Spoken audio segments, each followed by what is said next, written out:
Hi, this is Matt from tracingback.co.uk, and this is the HP iPAQ 214 Enterprise handheld. I would call it a PDA.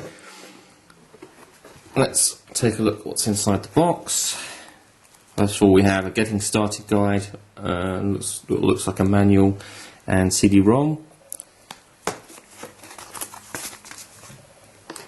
And we have the device itself. As you can see, it's pretty large. We'll talk about that in just a moment.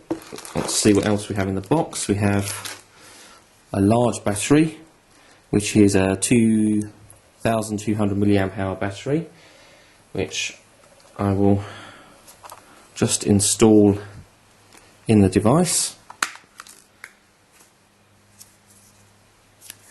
And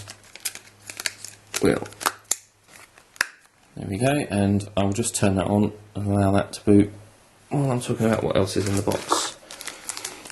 Here we have an adapter for your charger, which is fairly similar to the sort of thing we used to have with the Orange M1000, M2000 with this adapter on the earlier XDA devices.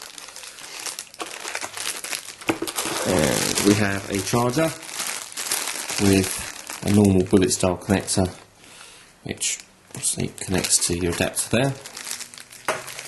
The charger comes with a number of adapters for different plugs for different countries. And finally, we have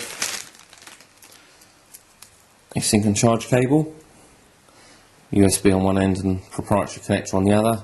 And interestingly, there is actually a socket there which allows you to plug in the mains charger whilst connected. So presumably 214 will not charge over USB alone.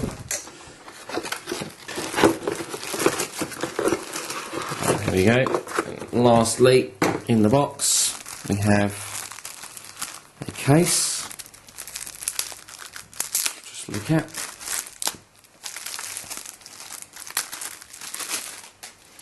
Okay, pouch style case, which just the device just slips into there, pretty tight fit. No belt loops or clips or anything else, it is just for protecting the device. So let's bring the device back over and peel off the front here. Okay, as you can see, the device has now booted up. It feels pretty large in the hand, I would say, feeling more like almost like a mini PC rather than a pocket PC device or PDA. Certainly a return to the larger devices of old, the older compacts. Has a full-size stylus that just sits in the top. Power button is on the front there, as you can see.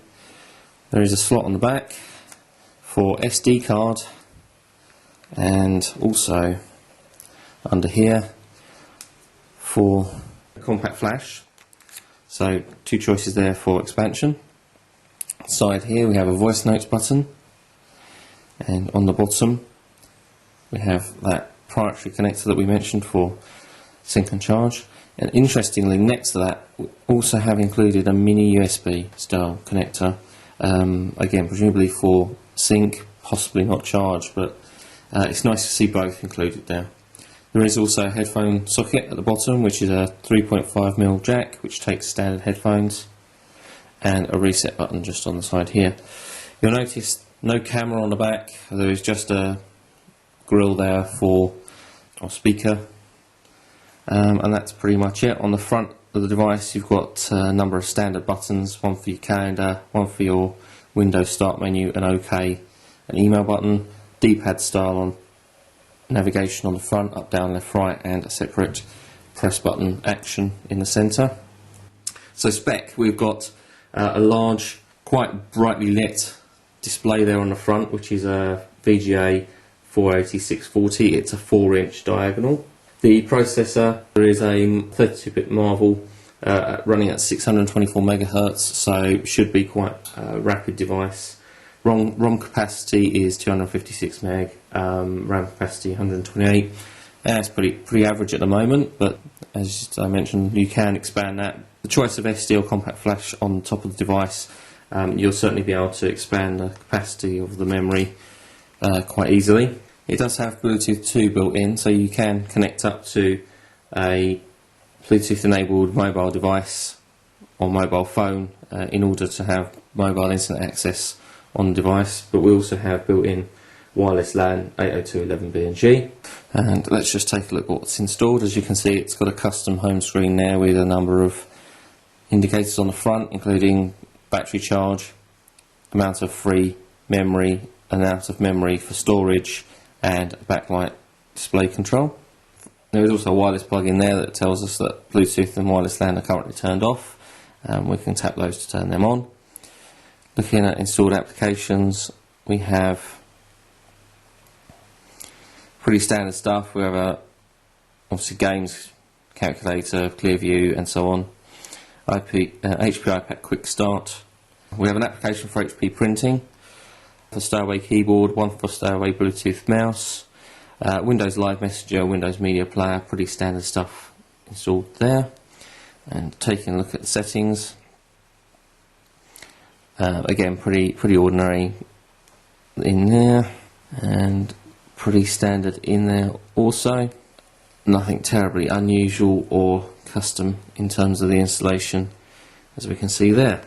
So obviously the iPAQ 214 is very much aimed at the enterprise, or perhaps dare I say the courier companies, that sort of thing where you require customers to sign a large screen.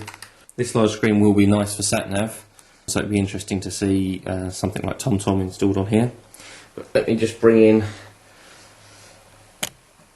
Titan 2, and you really do get an idea of just how big the 214 is.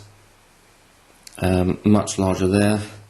It's probably on a par, maybe slightly thinner, but certainly overall larger.